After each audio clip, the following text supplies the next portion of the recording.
Bonjour à tous et bienvenue sur Cluster News. Au sommaire de cette édition, les multiples attentats revendiqués par l'État islamique qui ont touché Bruxelles ce matin. Des explosions à l'aéroport de Zaventem et à la station de métro Malbec ont plongé la capitale européenne dans l'horreur, 4 mois après les attaques de Paris. Andrea De Santis a recueilli le témoignage d'un Bruxellois et reviendra sur les événements de ce matin, puis on fera un point sur la sécurité renforcée dans les gares avec Justine Evin. Le reste de l'actualité, en fin de journal, notamment le forum École-Entreprise.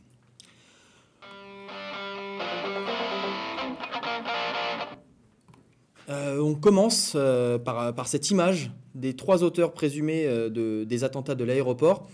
Elle est jugée pertinente par la police belge. L'homme au chapeau serait encore vivant et activement recherché. Les 2 autres portent un gant noir que l'on soupçonne de cacher un détonateur et donc seraient morts dans l'attentat suicide. Terribles attentats donc à Bruxelles. Andrea De Santis est avec nous pour en parler, le récit des événements par Andrea De Santis. Bruxelles a été frappée ce mardi par un double attentat. Une première explosion a d'abord eu lieu à l'aéroport de Zaventem vers 8 h. Au moins 14 personnes y ont péri. Une autre explosion est survenue au niveau de la station de métro de Malbec, dans le quartier européen. À cet endroit, ce sont 20 personnes qui se sont retrouvées sans vie. Pour l'heure, selon le parquet fédéral belge, 34 personnes ont perdu la vie dans ces attaques, qui ont fait également près de 200 blessés. Sur place, les habitants sont invités à rester chez eux et communiquer le moins possible par téléphone. Parmi eux, des Français qui travaillent à Bruxelles. L'un d'entre eux nous racontait ce matin comment il a vécu ces attentats.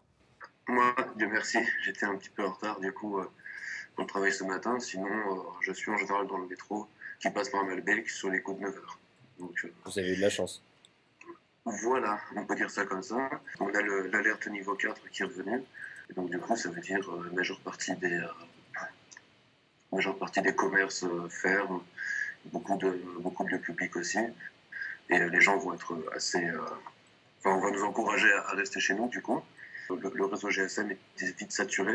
Et donc du coup, on demande aux gens de communiquer plutôt par Internet ou par des applications de téléphone comme WhatsApp ou Twitter ou Facebook qui utilisent Internet, mais de laisser les réseaux GSM libres pour ce qui est plus urgent, notamment ce peut être des appels au secours, ce genre de choses.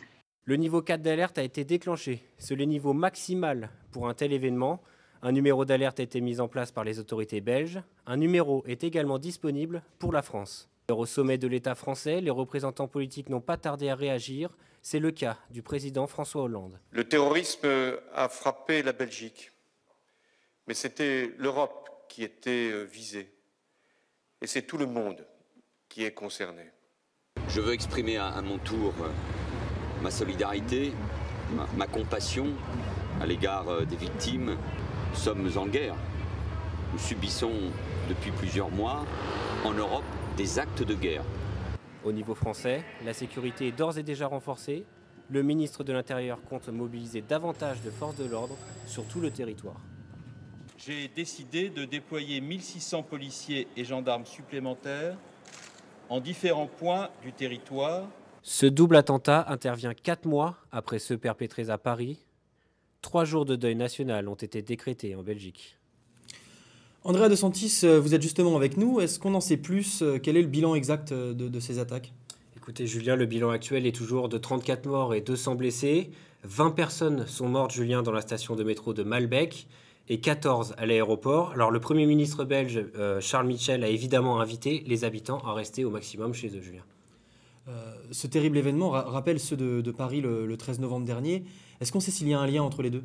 Une revendication des attentats par Daesh, comme vous l'avez dit, un mode opératoire sensiblement identique, des armes retrouvées, notamment à l'aéroport, des kalachnikovs. Oui, on peut dire, Julien, que ce qui est arrivé ce matin en Belgique ressemble à ce que Paris a vécu le 13 novembre dernier. Justement, est-ce qu'on doit craindre de nouveaux attentats ailleurs en Europe? On n'est plus à l'abri, Julien. Daesh avait promis qu'il y aurait d'autres attaques à venir en Europe. Les événements de ce matin en témoignent. C'est pourquoi les États belges et français ont bien fait de renforcer la sécurité dans les pays respectifs. Merci Andrea. La sécurité est renforcée donc en Île-de-France, notamment dans les gares. La plus touchée par ces mesures, c'est la gare du Nord, bien sûr, celle d'où partent les trains Thalys qui vont vers la Belgique. Aucun d'entre eux n'est autorisé à partir. On écoute un porte-parole de Thalys. Nous avons un certain nombre de trains qui sont partis ce matin, qui ont réussi à circuler. jusqu'à Bruxelles et Amsterdam-Cologne. Mais depuis l'arrêt des circulations, nous avons 2 trains qui sont partis d'ici et qui ont été détournés sur l'île et pour lesquels nous sommes en train d'organiser le retour sur Paris. Et comme vous le savez, ici en gare de Paris-Nord, nous avons déjà des systèmes de contrôle et de vérification des bagages de nos clients. Donc nous attendons là encore les consignes des autorités de sécurité en Belgique et aussi à Paris, si nous devons faire évoluer ce dispositif. Nous retrouvons justement Justine Evin à Gare du Nord pour faire le point sur les mesures de sécurité. Justine, comment ça se passe sur place ? Et oui Julien, je me trouve devant la Gare du Nord où tout est interrompu pour le moment au niveau du Thalys. La sécurité est renforcée, mais malheureusement, pour des questions de sécurité, on n'a pas pu avoir de réponse au niveau des dispositifs mis en place. Mais on a rencontré une passagère du Thalys qui a compris ce matin. On l'écoute. Alors j'ai pris le Thalys de 9h19 et ce qui s'est passé c'est que pendant le voyage on s'est rendu compte qu'il y avait les attentats qui commençaient à Bruxelles. Donc arrivé au niveau de la frontière, ils nous ont annoncé qu'on allait rester bloqués à la frontière. On a attendu à peu près 1 heure et puis finalement on nous a annoncé qu'on retournait à Paris. Puis on nous a redirigé vers Lille pour finalement reprendre un train pour Paris. Ce matin c'est vrai qu'on était un peu inquiets parce qu'on s'était dit qu'on allait arriver à Bruxelles, que tout allait être fermé, qu'on allait se retrouver au milieu des explosions. Oui, justement, en fait, c'est les personnes du train qui ont demandé à retourner sur Paris parce que les gens ne voulaient pas aller à Bruxelles. On a appris tout ce qui se passait. Pour l'instant, tout le monde attend, en fait. Tant que c'est encore en cours, personne n'a vraiment de nouvelles. Même les policiers attendent. J'ai demandé aux agents de Thalys, personne ne sait trop si on va pouvoir accéder à Bruxelles ou non. C'est dans l'attente. Terrorisme toujours, Salah Abdeslam devrait bien être extradé vers la France. C'est en tout cas ce qu'affirme son avocat Sven Mari. Abdeslam est accusé d'avoir participé aux attentats du 13 novembre, notamment d'avoir loué les véhicules et prévu de se faire exploser au Stade de France. Il risque la prison à vie. François Hollande a reçu les familles des victimes des attaques qui ont frappé Paris en novembre dernier, des proches soulagés mais qui regrettent de ne pas avoir reçu de garantie concernant leurs demandes, notamment concernant l'accompagnement des rescapés et à leur indemnisation. Cette nuit, un bâtiment de l'ONU a été attaqué à Bamako, au Mali. Les militaires ont immédiatement riposté et abattu un des assaillants. Selon les autorités locales, il reste un, voire plusieurs terroristes en fuite. Des opérations de ratissage de la zone sont en cours.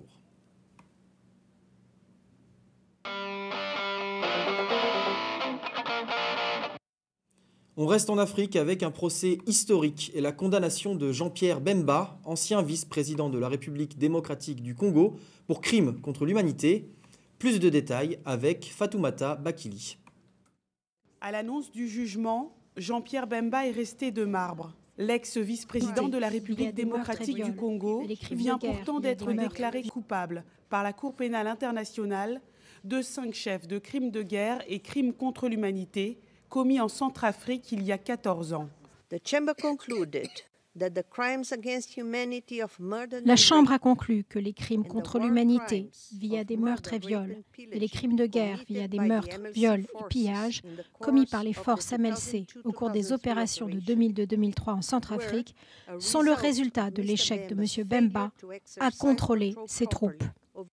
Pour la juge, ces crimes, commis en Centrafrique entre octobre 2003 et mars 2004 par 1500 soldats congolais, ont bien été commis sous le contrôle et l'autorité de Jean-Pierre Bemba. Déçu par le verdict, Jean-Pierre Bemba a toujours nié toute responsabilité, mais ses arguments n'ont jamais convaincu la procureure de la CPI. Dans le cas de M. Bemba, nous avons montré que même si en tant que commandant, il n'était pas toujours sur le terrain quand les crimes étaient commis, puisqu'il avait le commandement de ses troupes, il pouvait les empêcher de commettre ces crimes ou de les punir. Après 6 années de procédure et l'audition de nombreux témoins, Jean-Pierre Bemba a donc été reconnu coupable. Ses avocats ont 30 jours pour faire appel.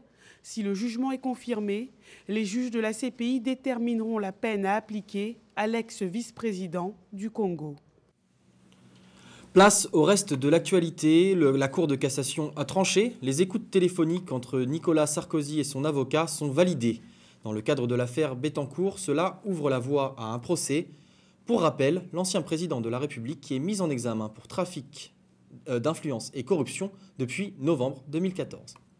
En France, toujours, les décrets d'application de la loi santé sont parus au journal officiel. Ils prévoient l'obligation de paquets de cigarettes neutres. Bastien Cervoni est avec nous pour en parler. Bonjour Bastien. Bonjour Julien. Alors cette histoire de paquets neutres, ça fait beaucoup parler, mais concrètement, qu'est-ce qu'il va se passer ? Alors donc ça va se passer en 3 étapes. Donc d'abord à partir du 20 mai, donc les paquets de cigarettes tels qu'on les trouve actuellement ne seront plus fabriqués. Ensuite, à partir du 20 novembre, ils ne seront plus livrés aux buralistes. Et les buralistes auront ensuite jusqu'au 1er janvier 2017 pour les écouler, puisqu'à partir de cette date, ils ne pourront plus du tout vendre de paquets actuels tels qu'on les trouve maintenant. Ils devront vendre des paquets neutres qui feront... Voilà sur la photo. Voilà, c'est ça, des paquets qui feront la part belle aux avertissements de santé. Le nom de la marque sera écrit tout en bas, tout petit en bas.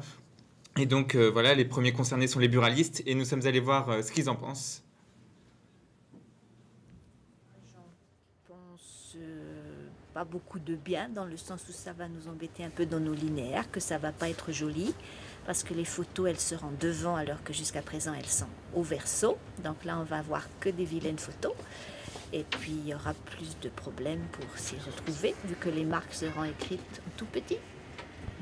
Bon, mis à part ça, la cigarette reste la même, donc je vois pas l'intérêt de faire ça, parce que c'est pas une photo qui empêchera les gens de fumer. Même si les clients trouvent que les photos sont affreuses, répugnantes, qu'il y a vraiment des choses, on se demande si ça peut exister, des photos. On n'a jamais vu des gens avec des pieds dans les états où ils nous les montrent, etc. Donc c'est répugnant, franchement, mais les gens continueront à fumer. Donc c'est une mauvaise excuse pour dire que ça va freiner la consommation. Et de toute manière, ce n'est pas l'intérêt de l'État que les gens ne fument pas. Je vous dis, c'est pas le paquet qui fera que les gens fumeront moins. Au départ, ils vont freiner un petit peu en se disant c'est dégoûtant, je veux pas ce paquet-là. Et petit à petit, ils vont revenir. Rappelons qu'en France, 78 000 personnes meurent à cause du tabac chaque année. Donc le gouvernement souhaite actuellement suivre l'exemple de l'Australie où de telles mesures avaient entraîné une significative baisse du tabagisme. Merci Bastien. 78 000 personnes qui meurent chaque année, c'est l'équivalent d'un Boeing qui s'écraserait chaque jour. On passe au sport avec Léo Gautret qui nous a rejoint. Bonjour Léo. Bonjour. Et aujourd'hui, à la une, le tennis qui alimente une nouvelle fois son actualité par un scandale avec la démission du directeur du tournoi de l'Indian Wells, clôturé d'ailleurs ce week-end. Et oui Julien, et cette fois ce sont des propos sexistes qui ont bousculé le circuit ATP. Dimanche, avant les 2 finales du tournoi Master 1000 de l'Indian Wells, Raymond Moore, le directeur du tournoi, s'est exprimé en conférence de presse. Je vous propose d'en écouter un extrait. If I was a lady player, I'd go down every night on my knees and thank God that a Roger Federer and a Rafa Nadal were born, because they've carried the sport. Et l'ex-tennisman sud-africain a à peine eu le temps de se rendre compte de la gravité de ses propos, puisqu'il a été immédiatement obligé de démissionner de son poste 24 heures après avoir dit que le tennis féminin profitait du succès des hommes et qu'il ne prenait aucune décision. Des propos commentés par les journalistes, mais aussi par les finalistes du tournoi. Et en effet, Julien, chez les femmes, Serena Williams n'a pas tardé à réagir à ces propos en protestant qu'aucune tenniswoman ne devrait se mettre à genoux pour remercier qui que ce soit. L'autre finaliste, Victoria Azarenka, vainqueur du tournoi, pour sa part appelée à s'élever au-dessus de ses commentaires. Chez les hommes, Novak Djokovic s'est exprimé après sa victoire sur Milos Raonic d'une manière un peu maladroite. Pour le numéro 1 mondial, le tennis masculin attire plus de monde, ce qui explique que les hommes gagnent plus d'argent, en ajoutant qu'ils respectent ces dernières qui doivent faire avec les difficultés liées à leurs hormones. En effet, c'est un peu maladroit. Dans le reste de l'actualité sportive, Léo ? Suite des événements entourant le match Reims-Bastia du 13 février dernier, 7 supporters bastiais se présentent à la barre aujourd'hui au tribunal de Reims. Ils auraient participé aux violences à l'encontre de policiers le jour du match. L'un des supporters avait perdu l'usage d'un œil, rappelez-vous, entraînant une vague de manifestations spontanées en Corse, poursuivis pour menaces, rébellion et outrage à personne dépositaire d'une autorité publique. Ces 7 jeunes âgés de 20 à 24 ans encourent jusqu'à 1 an de prison et 5 ans d'interdiction de stade. Ce seront bientôt les derniers JO. Le roi de la piste, Usain Bolt, l'a annoncé dans un entretien. Le champion olympique en titre et détenteur des records du monde 100 et 200 avait pourtant un temps laissé passer planer le doute sur une participation au JO 2020 de Tokyo. L'éclair jamaïcain souhaite faire parler la foudre une dernière fois sur 200 mètres à Rio. J'aimerais vraiment descendre au-dessous des 19 secondes, a-t-il prévenu, pour peut-être écrire une nouvelle page de l'histoire de l'athlétisme. Merci Léo. D'ailleurs, toujours en lien avec les attentats de ce matin, l'équipe nationale belge a annulé son entraînement prévu aujourd'hui. Concernant le match du 29 mars à Bruxelles entre le Portugal et la Belgique, la question est toujours en suspens. Et demain, au cinéma, le dernier film de DC Comics, les super-héros Batman et Superman reviennent sur grand écran, cette fois pour s'affronter. Un film très attendu par les fans, pas toujours d'accord avec les choix de la production. Un sujet de Léa Faust. On bafoue les libertés dans votre ville. Le très attendu Batman vs Superman sort demain dans les salles françaises.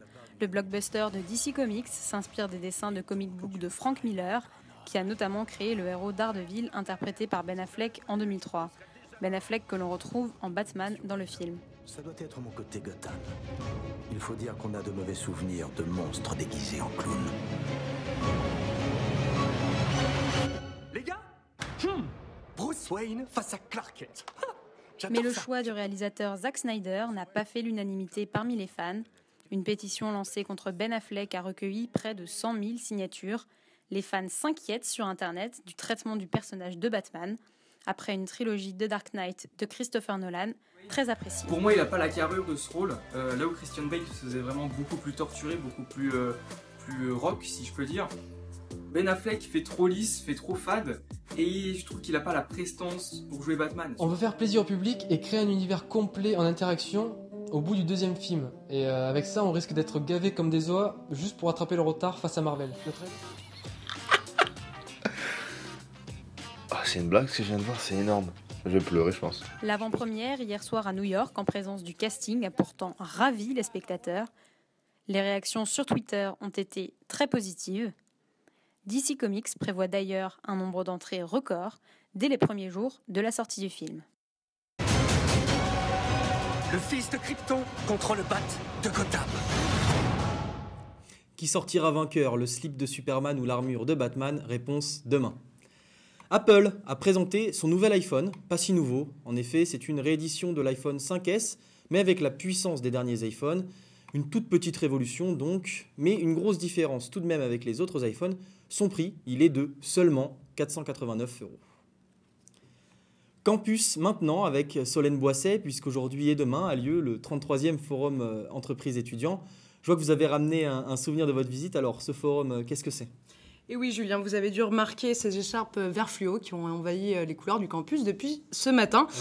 Alors, bon, c'est pas très glamour, hein, mais ça a le mérite de se voir, donc c'est le but, puisque ceux qui arborent ces fameux foulards sont des étudiants des différentes écoles chargés d'organiser et d'aiguiller les différents étudiants en fonction de leur choix pour trouver leur entreprise. Donc, ce forum est l'occasion pour les futurs diplômés de rencontrer des entreprises, de leur soumettre leur CV, mais surtout de passer des entretiens de motivation d'environ 15 minutes, entretiens qui peuvent leur ouvrir les portes vers 1500 postes de stage et 500 postes d'alternance. Et oui, rien que ça, c'est déjà pas mal. Donc, beaucoup d'entreprises sont présentes de différents secteurs d'activité comme Auchan, showroom privé et bien d'autres. 40 entreprises.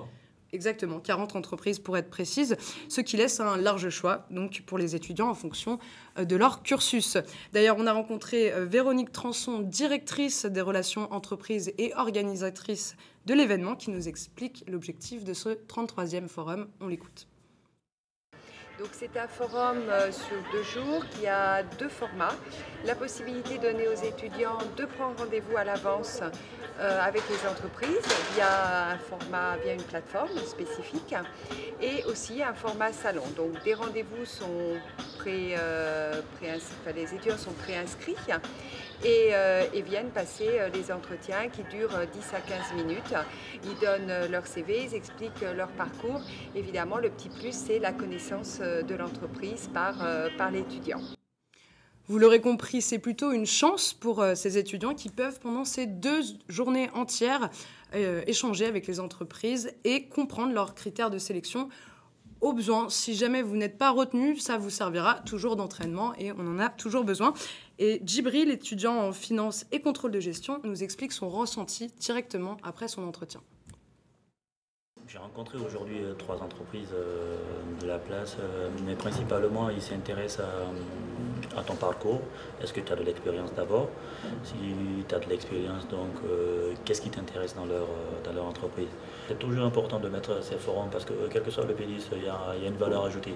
La valeur ajoutée, au moins tu as de la chance de rencontrer directement des gens que tu peux rencontrer en entreprise, même si tu n'as pas de contrat, mais ça te montre un peu l'environnement que tu auras rencontré.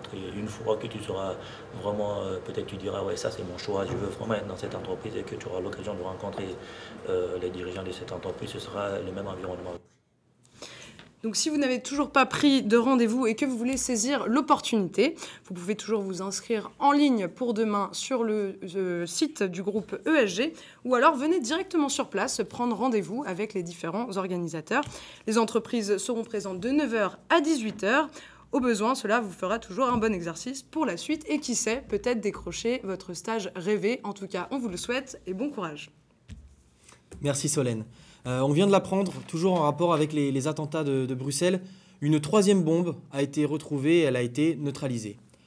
Avant de se quitter, on vous rappelle l'information du jour, ces attentats à Bruxelles, plusieurs attaques suicides simultanées à l'aéroport et dans une station de métro du quartier européen.